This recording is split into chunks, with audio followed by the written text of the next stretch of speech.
धृतराष्ट्र, पांडव और विदुर के जन्म की कहानी। हस्तिनापुर नरेश संतानों और रानी सत्यवती के चित्रांगद और विचित्रवीर्य नामक दो पुत्र हुए।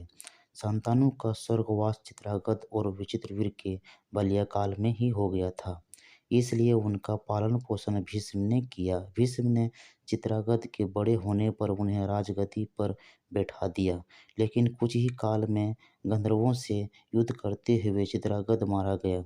इस पर भीष्म ने उनके अनुज विचित्रवीर्य को राज्य सौंप दिया। अब भीष्म को विचित्रवीर्य के विवाह की चिंता हुई। उन्हीं दोनों काशीराज की 3 कन्याओं अंबा, अंबिका और अंबालिका का स्वयंवर होने वाला था।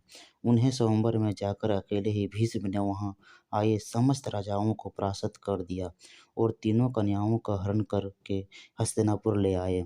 बड़ी कन्या अंबा ने भीष्म को बताया कि वहां अपना तन मन राज सालु को अर्पित कर चुकी है। उसकी बात सुनकर भीष्म ने उसे राजा सालु के पास भिजवा दिया और अंबिका और अंबालिका का विवाह विचित्रवीर्य के साथ करवा दिया। राजा सालु ने अंबा को ग्रहण नहीं किया। अंत वह हस्तिनापुर लौट कर आ गई और भीष्म से बोले, हे आर्य, आप मुझसे हर कर लाए हैं, अतएव आप मुझसे विवाह करें। किंतु भीष्म ने अपनी प्रतिज्ञा के कारण उसके अनुरोध को स्वीकार नहीं किया। अंबा रुष्ट होकर परशुराम के पास गई और उनसे अपनी व्यथा सुनाकर सहायता मांगी। परशुराम ने अंबा से कहा, हे देवी, आप चिंता ना करें, मैं आपका विवाह भीष्म के साथ करवाऊंगा। परशुराम ने भीष्म को बुलवा भेजा, किंतु भीष्म उनके पास नहीं गए।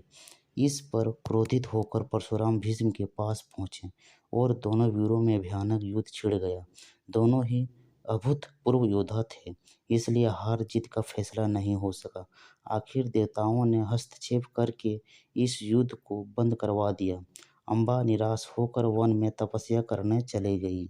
विचित्रवीर्य अपनी दोनों रानियों के साथ भोग विलास में रत हो गए, किंतु दोनों ही रानियों से उनकी कोई संतान नहीं हुई और वे क्षय रोग से पीड़ित होकर मृत्यु को प्राप्त हो गए।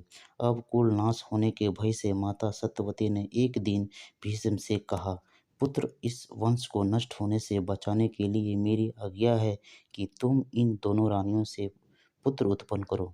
माता की बात सुनकर भीष्म ने कहा, माता, मैं अपनी प्रतिज्ञा किसी भी स्थिति में भंग नहीं कर सकता। यह सुनकर माता सत्यवती को अत्यंत दुख हुआ। तब उन्हें अपने ज्येष्ठ पुत्र देवव्यास का स्मरण किया। स्मरण करते ही देवव्यास वहां उपस्थित हो गए। सत्यवती उन्हें देखकर बोली, हे पुत्र, तुम्हारे सभी भाई निसंतान ही स्वर्गवासी हो गए। अंत मेरे वंश को नाश होने से बचाने के लिए मैं तुम्हें आज्ञा देती हूँ कि तुम नियोग विधि से उनकी पत्नियों से संतान उत्पन्न करो। देवव्यास उनकी आज्ञा मानकर बोले, माता, आप उन दोनों रानियों से कह दीजिए कि वो मेरे सामने से निवस्त्र आकर गुजरे, जिससे कि उनको गर्भ धारण होगा।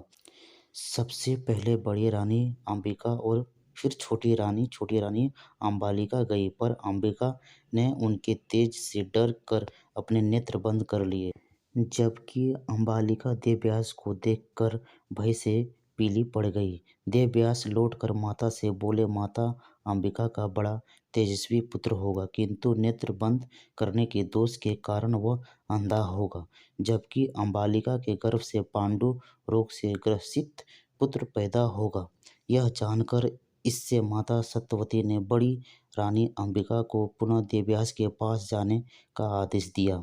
इस बार बड़ी रानी ने स्वयं न जाकर अपनी दासी को देवव्यास के पास भेज दिया। दासी बिना किसी संकोच के देवव्यास के सामने से गुजरी। इस बार देवव्यास ने माता सत्यवती के पास आकर कहा, माते, इस दासी के गर्भ से वेदांत में पारंगत अत्यंत नीतिवान पुत्र उत्पन्न होगा। इतना कहकर देवव्यास तपस्या करने चले गए।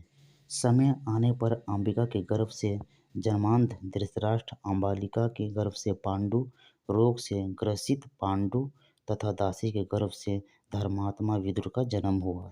दोस्तों, यह स्टोरी आप लोगों को कैसा लगा कमेंट में ज़रूर लिखिए। लाइक कीजिए, शेयर कीजिए और सब्सक्राइब। जय श्री राम।